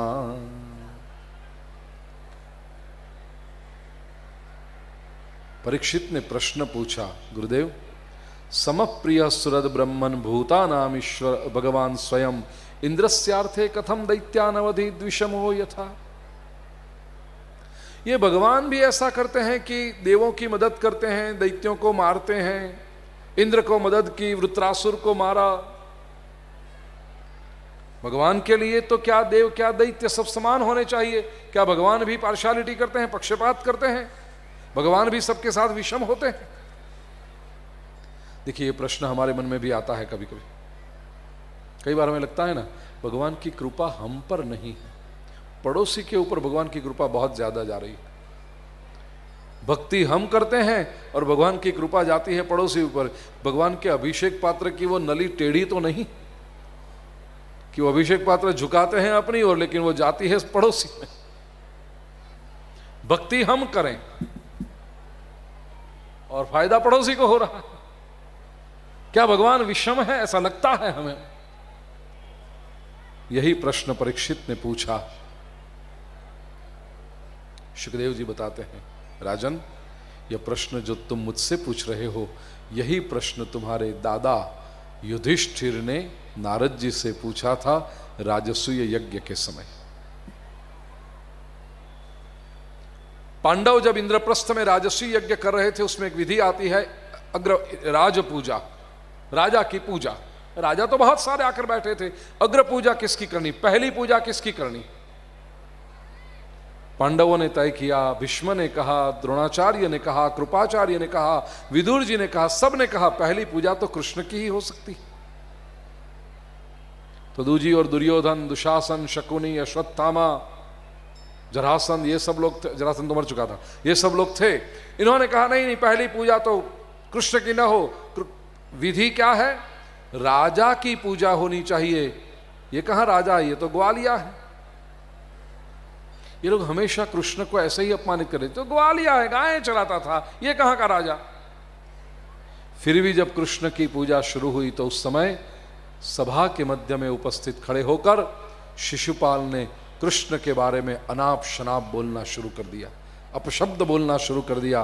भगवान शांति से सुनते रहे। भगवान ने तय किया था 100 बार बोलेगा तब तक माफ कर दूंगा। भगवान की करुणा तो देखो। हमारे बारे में कोई अलग अलग बातें कहें या कुछ हमें न पसंद हो ऐसी प्रवृत्ति करें तो हम कहते हैं एक बार हुआ, दूसरी बार हुआ, और तीसरी बार अगर करोगे तो छोड़ूंगा नहीं। हमारी मर्यादा 3 तक की होती। एक घटना मुझे याद आई। बड़े बुजुर्ग 70-75 वर्ष की आयु, उनकी विवाह को 50 साल हुए। तो 50वीं विवाह तिथि परिवार के लोगों ने कहा मनाई जाए, 50th golden jubilee wedding anniversary की मनाई जाए। तो कहा ठीक मनाओ। मनाई चल रही थी, पर उसमें कुछ पत्रकार भी आए हुए थे। तो एक व्यक्ति ने जाकर बाबूजी से पूछा, बाबूजी 50 साल तक कैसे निभाया आपने? बाबूजी ने कहा छोड़ दो, न चर्चा करो, उतने अच्छा है। नहीं बाबू, लेकिन ये बहुत बड़ी उपलब्धि है, 50 साल तक साथ में रहना। ये हुआ कैसे? बाबूजी ने कहा बड़ा सरल है, मैंने कुछ कभी कहा ही नहीं, मैं कुछ बोला ही नहीं, उसको जो करना है करती रहे बस। अच्छा बाबूजी, आप कहते तो सही हैं, लेकिन सहन कैसे हो सके? कभी कुछ ऊंची आवाज में बोलना नहीं हुआ, कभी आपने इनको डांटा नहीं, मैया को, मां जी को? नहीं, कभी नहीं। मैं बोला ही नहीं उनके सामने, उसको जो करता है करती रहे। कमाल है बाबूजी, ऐसा कैसे हो सकता है? बाबूजी ने कहा रहस्य जानना चाहते हो तो बता दूं। घटना ऐसी थी, विवाह के बाद हम पहली बार घूमने गए। 50 साल पहले की बात बाबूजी बता रहे हैं, 75 साल की आयु की। पहली बार हम जब घूमने गए विवाह के बाद महाबलेश्वर, और वहां पर हॉर्स राइडिंग कर रहे थे, घोड़े पर बैठकर निकले थे। जवानी थी हमारी, मैं एक घोड़े पर था, दूसरे घोड़े पर ये मेरी पत्नी थी। जा रहे थे, अब उसका घोड़ा कहीं चलते चलते कुछ ठोकर लग गई घोड़े को, या उसका पैर कहीं खड्डे में गिर गया, तो घोड़ा यूं थोड़ा लड़खड़ा गया। इसने कहा घोड़े से, ये एक बार हुआ, ये पहली बार हुआ। 100-200 फुट जाकर के कहीं वापस उसका खड्डे में पैर आ गया घोड़े का, घोड़ा दूसरी बार लड़खड़ाया, तो इसने कहा ये दूसरी बार हुआ। और 200-300 फुट आगे चले, बेचारे घोड़े का पैर फिर से खड्डे में आ गया, और जैसे ही घोड़ा लड़खड़ाया, न जाने कहां से इसने अपने पर्स में से एक चाकू निकाला और खचाक करके घोड़े को मार डाला। मैं तो देखता ही रह गया, ये घोड़ा गिर पड़ा नीचे, मुझसे सहन न हुआ। एकदम से मैंने उससे पूछा, अरे ये घोड़े को तूने क्यों मारा? उसने मेरे सामने देखते हुए कहा, यह पहली बार हुआ।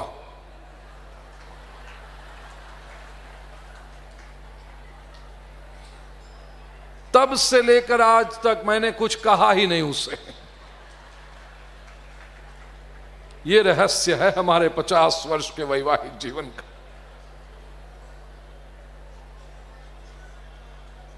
बोलो ही मत कुछ।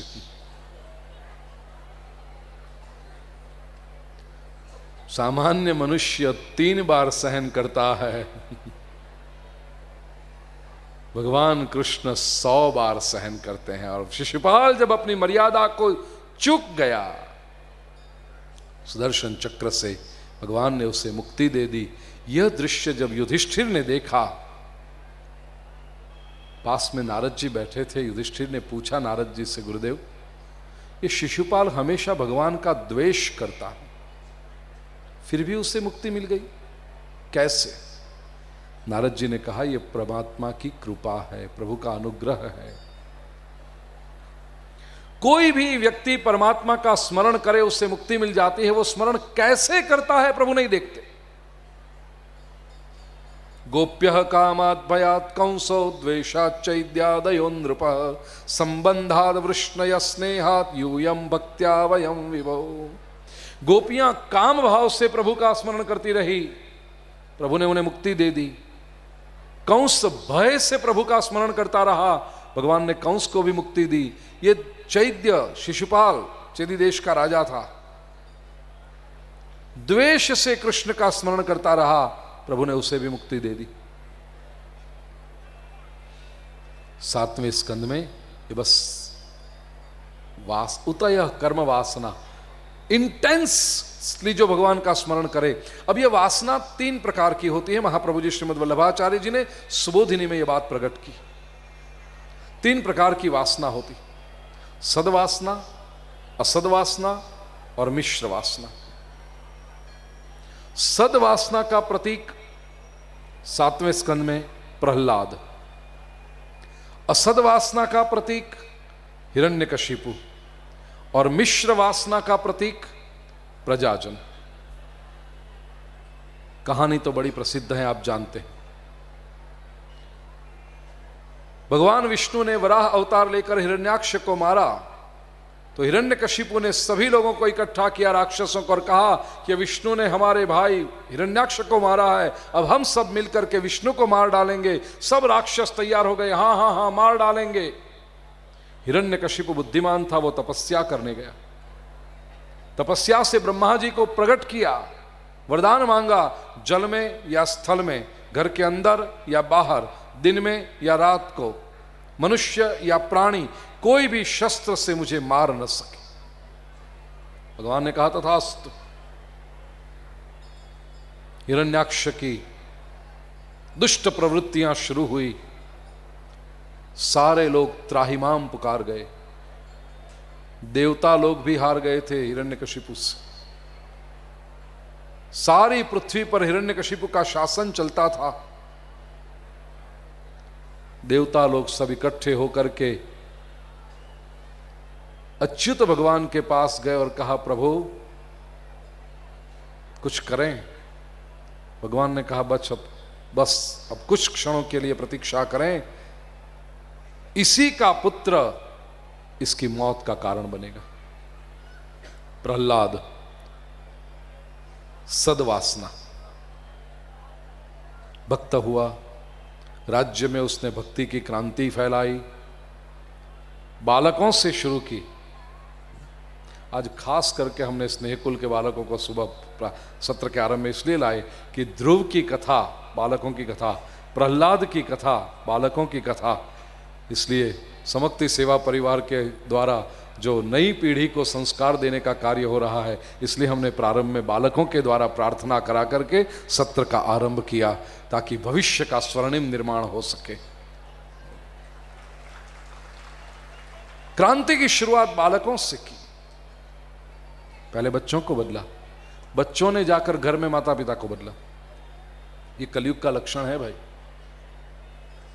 यूं तो ऐसा होना चाहिए कि माता पिता संस्कारी हो और वो बच्चों को बदले, लेकिन आजकल कई जगह पर ऐसा माना जाता है कि माता पिता घूमते फिरते हैं, बालक संस्कारी होते हैं और अपने बालक को संस्कारी देखकर माता पिता को खुद शर्म आती, हम क्या कर रहे हैं, हम जरा सही मार्ग पर आ जाएं। अब इस मार्ग से भी सही, लेकिन समाज में सात्विकता फैले, प्रहलाद ने यह मार्ग स्वीकार किया। भक्ति की क्रांति फैल गई। हिरण्यकशिपु को अच्छा नहीं लगा, प्रहलाद को मारने के कई प्रयास किए, निष्फल रहा। अंत में उसने तय किया अब फैसला हो जाना चाहिए। वैशाख मास शुक्ल पक्ष की चतुर्दशी का दिन तय किया। नगर के बाहर बहुत बड़ा पंडाल, हिरण्यकशिपु ने अपना आसन रखा, सामने प्रहलाद का आसन रखा और प्रहलाद से कहा, बोल प्रहलाद, तू ये जो विष्णु विष्णु विष्णु करता है, तेरा विष्णु है कहां, बता दे हमें। प्रहलाद ने कहा, पिताजी, विश्व के अणु अणु में जो इसका निवास है वो है मेरा विष्णु। अत्र तत्र सर्वत्र व्याप्त है, कण कण में मेरा हरि समाया हुआ है। ऐसे गोल गोल बातें करने से नहीं चलेगा। स्पष्ट भाषा में बोल, कहाँ है, पूरब पश्चिम उत्तर दक्षिण, हाँ सब जगह पे है। हिरण्यकशिपु ने खंभा बना रखा था धातु का, उसको जलाकर लाल कर रखा था तपा के। क्या ये स्तंभ में है? हाँ, देखता हूं कैसा है स्तंभ में तेरा भगवान। हिरण्यकशिपु गया, स्तंभ के ऊपर गदा का प्रहार करने लगा। प्रथम, अब देखिए, हिरण्यकशिपु असद वासना, वो बिल्कुल ऐसा मानता है कि भगवान जैसी कोई चीज हो ही नहीं सकती। प्रहलाद सदवासना, उसको पूर्ण श्रद्धा है कि मेरा भगवान है। और प्रजाजन मिश्र वासना, वो सोचते थे क्या होगा, प्रभु प्रकट होगा नहीं होगा। प्रहलाद की बातें सुनकर ऐसा लगता है कि भगवान होना चाहिए, लेकिन क्या प्रभु दिखाई पड़ता है, पता नहीं। मिश्र वासना, प्रथम प्रहार, दूसरा प्रहार। प्रहलाद दोनों हाथ जोड़कर स्तंभ से कहता है, प्रभु मेरे लिए नहीं,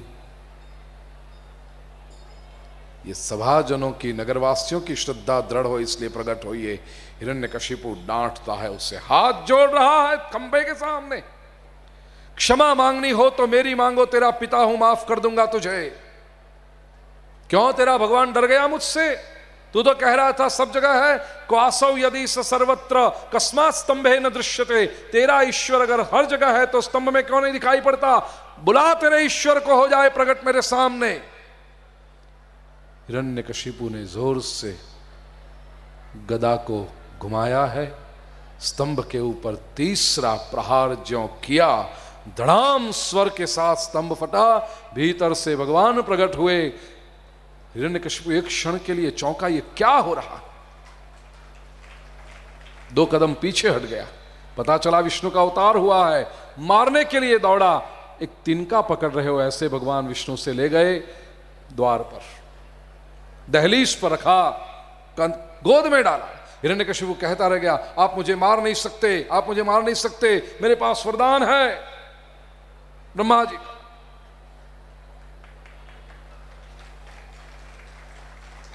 एक क्षण के लिए उधर ना देखें, इधर देखें, वो नाटक बाद में होता रहेगा। एक क्षण के लिए इधर देखें सब। तो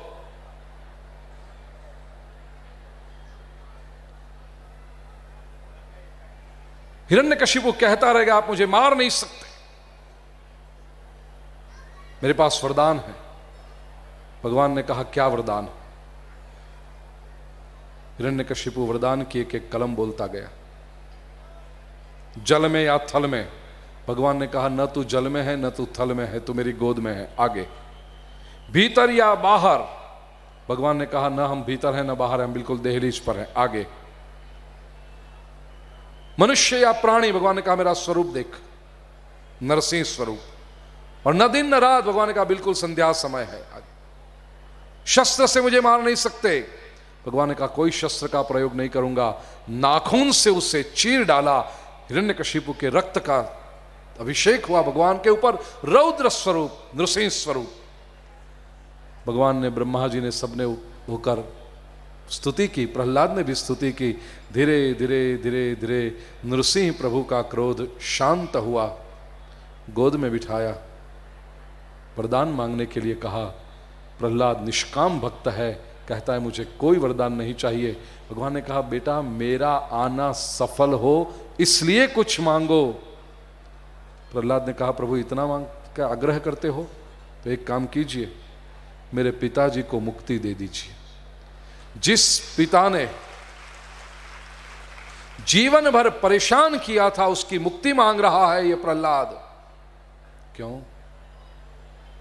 अपने लिए कुछ नहीं चाहिए? नहीं प्रभु, मेरे सत्कर्म ऐसे होंगे कि मेरी मुक्ति तो अवश्य होगी। मैं अगर हाथ फैलाऊं तो आपकी खुदाई दूर नहीं, लेकिन मैं मांगूं और आप मुझे दें, यह बात मुझे मंजूर नहीं। मैं तो अपनी मुक्ति सत्कर्मों से पाऊंगा। भगवान ने कहा तथास्तु। हिरण्यकशिपु की मुक्ति हुई है। 7वें स्कंद के 11 से 15 ये 5 अध्याय धर्म पंचाध्यायी के 7वें स्कंद को प्रणाम करें। कल का दिन बड़ा महत्वपूर्ण, एक तो एकादशी। देखिए ये भी योगानुयोग कैसा सुंदर आया है। एकादशी है, प्रातः काल के सत्र में वामन और राम अवतार होगा और सायं सत्र में कृष्णावतार होगा। एक बात कहना चाहता हूं, बड़ी सुंदर रूप से हम कृष्ण जन्म और नंद महोत्सव मनाएंगे। यहाँ की तो सब तैयारियां होगी आयोजक परिवार की ओर से बड़ी सुंदर रूप से, लेकिन आप सब ऐसा करना, कल जब आओ तो ऐसा सोच कर आना कि हम क्रॉस मैदान में नहीं आ रहे, हम नंद बाबा के नंदालय के आंगन में गोकुल में जा रहे हैं। जैसे गोप गोपियां तैयार होकर गई थी, ऐसे सुचारू रूप से सुंदर रूप से सब तैयार होकर, समाज में किसी लड़के का बर्थडे हो और सब तैयार होकर कैसे आते हैं? ये तो ठाकुर का जन्मदिन है, परमात्मा का जन्मदिन मनाना है। बड़े सुंदर रूप से तैयार होकर आप सब आइए। और अब नृसिंह अवतार का जो हमने दर्शन किया, कथा सुनी, उसकी झांकी वहां पर देखें, झांकी के रूप में। बोलिए श्री नृसिंह नारायण देव की।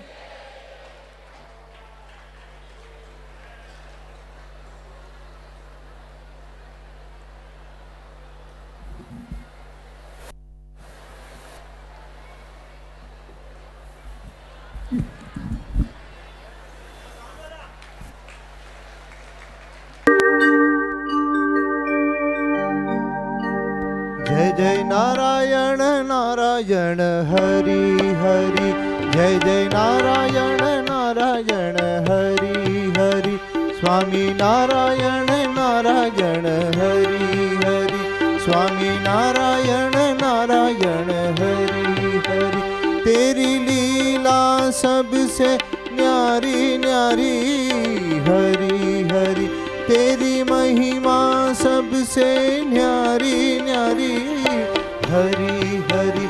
नृसिंह नारायण नारायण हरि हरि, नृसिंह नारायण नारायण हरि हरि।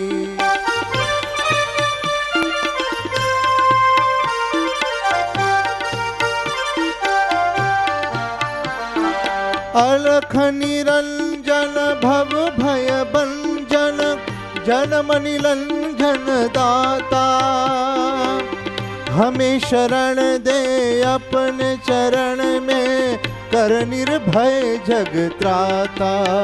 तूने लाखों की नैया तारी तारी हरि हरि। परिवार जन नारायण नारायण हरि हरि, नरसिंह नारायण नारायण हरि हरि, श्रीमन नारायण नारायण हरि हरि। आदरणीय आर्यन भट्टड़ परिवार से अनुरोध है कि आप व्यासपीठ पर पधारें।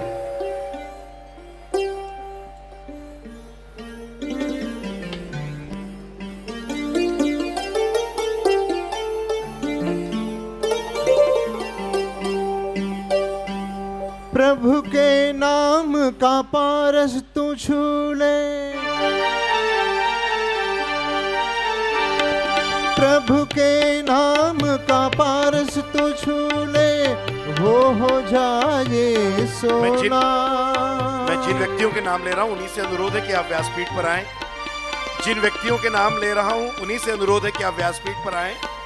RM भट्टर जी, पार्वती बहन भट्टर जी, BR भट्टर जी, प्रभा भट्टर जी, लक्ष्मी नारायण भट्टर जी, नयन भट्टर जी, नेहा जी, जयश्री, हरिकिशन जी, जयश्री जी, रामनारायण सोमानी जी, मदन लाल राठी जी, नंदकिशोर नौटियाल, आदरणीय दीनानाथ चतुर्वेदी जी से अनुरोध है कि आप व्यासपीठ पर पधारें। प्रभु के नाम का पारस तू छू ले, वो सोना हो जाए।